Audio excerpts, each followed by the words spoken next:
Humans? Misak Praten, esteemed Gowron Imperial third-class War Marshal of the Galactic Powers, nearly died laughing. This is what you had us so worried about? The green-spiked Gowron intelligence officer, standing at attention on the other side of his field office, shuffled his iridescent neck spines in mortal embarrassment. The War Marshal's yipping laughter snapped short. The bulky and rotund Elder Gowron rose slowly from his pelt-padded throne with murder in his beady eyes and blood-red spines rattling in barely suppressed fury. "Leave your report and get out of my sight." The intelligence officer bolted from the room, the data tablet that was the source of his distress still spinning from where he had almost thrown it onto the desk in his haste. Though it was improper form to strike your own subordinates, Misak was often tempted. Sorely tempted. The War Marshal slapped a thick paw down, holding the tablet spin. With some shrugging of his shoulders, the Gowron equivalent of an eye roll, he settled back onto his pelt-laden throne to read. Nearly everyone in the galaxy had heard of the human race by this point, and nearly everyone was still busy trying not to split their sides at the very thought of the laughingstock of the galaxy. Humanity is a quaint little species from a desolate corner of the galactic cloud, far beyond the edges of our space on a cute little death world called Earth. Ironic, Misak chortled, that the name translates directly to dirt. How fitting for a race as known as these humans. When the galactic community made first contact with humanity, it was by a complete accident. A simple clerical error by a Vilmar navigation officer on board a cargo transport shot them into a volatile and active nebula, dragging them into real space in what was largely believed to be an empty, desolate system. Desolate though it may have been, the system wasn't empty. While the Vilmar transport was drifting in space, realigning for another hyperspace jump, the scanners had picked up a strange structure inside the active nebula. It would turn out to be a deep space research center, crewed by humans. At first, when humanity was introduced to the galactic stage, they were thought of as quirky, considering how and where they were discovered. The amusement came about when several inquisitive mercantile species discovered that humanity hadn't even known what a warp drive was, let alone build anything resembling an actual navy. Their ships being little more than aluminium and fibre museum pieces, pushed along by tanks of chemical fire. How these amusing little fleshy bone maggots had spread so far from their homeworld without faster than light travel was beyond even the most forgiving of xenocultural intellectuals. And when humanity, newly dubbed the Terran Alliance some 40 years ago, announced that they were throwing their support behind the Confederation of Worlds in the war against the galactic powers, all parties involved treated this declaration much like an adult would when a child told them their intentions to contribute to the family's workload, with amusement and condescending encouragement.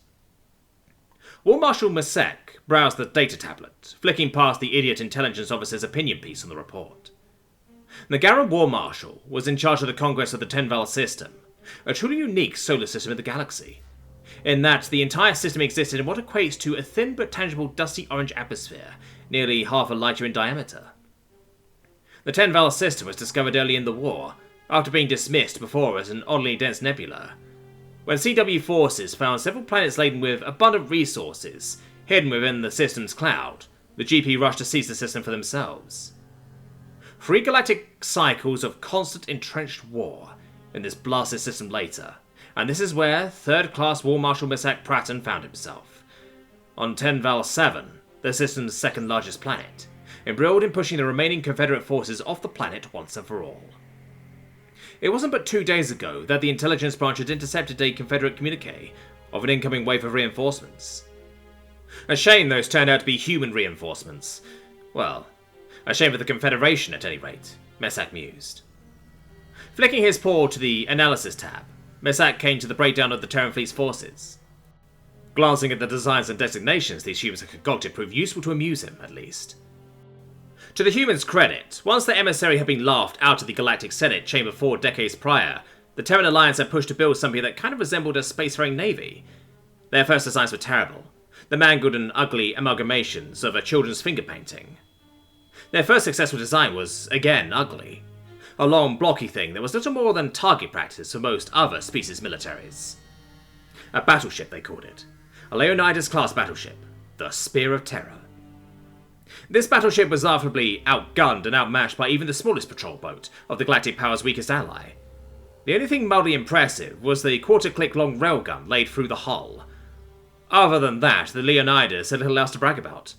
Hells, when the blasted thing was first constructed 35 galactic cycles ago, didn't even have shields yet. Masek flicked to check, and yes, there seemed to be 4 Leonidas-class vessels among the inbound human reinforcements, along with several large Confederate troop transports.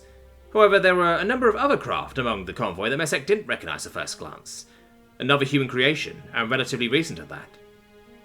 He pulled up the analysis on this craft and found himself a little bit impressed. The vessel was dwarfed by the Leonidas-class battleship, almost half the length and shaped like a squat cleaver, with engines strapped to the back, with 8 oblong launching bays running through the main hull of the vessel. 2 odd-shaped batteries adorned from the blade of the ship, one on each side with twin barrels arrayed close together. Smaller railguns, perhaps? The Terran Alliance remains the only race in the galaxy to even continue to utilize kinetic weaponry, it being considered horribly obsolete by the wider galaxy, akin to throwing rocks, like primitives or children. Again, another amusing museum piece. Still, the ship's name was strange, foreign to Masek. Not unexpected with humanity being so new and insignificant. Masek searched the available archives for reference of the name. He found it.